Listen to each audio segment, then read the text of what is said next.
I don't have to watch Erik Karlsson's season this year to think that he's going to likely walk away with the Norris Trophy.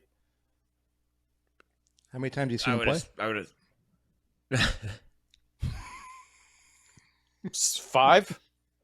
I'm just telling Start you to right finish? now, he's Start to already got a start to career high in finish. points. It doesn't matter. Tell me what other player was going to win the Norris Trophy other than Erik Karlsson, because that's all anybody's talking about. Points. Hey, listen, I if I had to vote, I'd have to vote for him too, but it's based strictly on points, right? Yeah, I mean, I'm looking at the stats. Bobby? He's the only defenseman in the top 20. He's the only defenseman in the top 25, and yeah, it's a points award because I mean, that's the way it always has been since I've been in the league, and you notice who wins every year.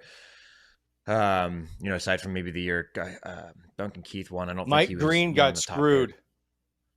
Yeah, Mike 35 Green one won year, didn't he? back to back. Yeah, I remember and that one. Yeah, he got screwed. He was nonetheless, good for a while, eh? Hey, Green was good for a while with that. It was incredible. His wrister coming in late off the rush. Backstrom would find him late, top shelf. Yeah. But here's a question for you guys. But- And listen, I'm a huge Erik Karlsson fan. I love Karl. One of my favorite players. I think he's going to win.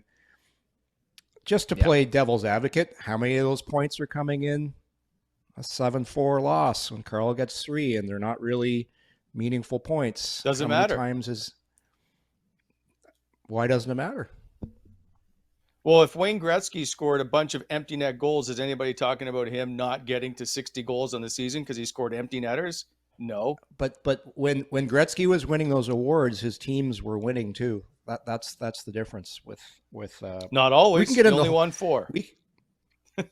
Yeah, but he wasn't on teams that were in last place that were going to potentially be a lottery team.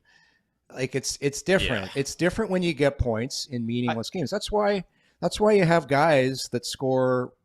I think it's a lot harder to get 30 goals on a team where every single team is bringing their best against you every night versus a guy that gets 40 on a team where you're getting the majority of those goals in 6-3 losses.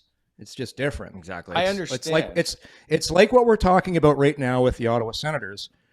I'm going to say this word again. Meaningful games. Why is it harder to play when the games are meaningful? Because the pressure is different. That's Very true. it's so different. That's all we've been talking about here in Ottawa. Meaningful games.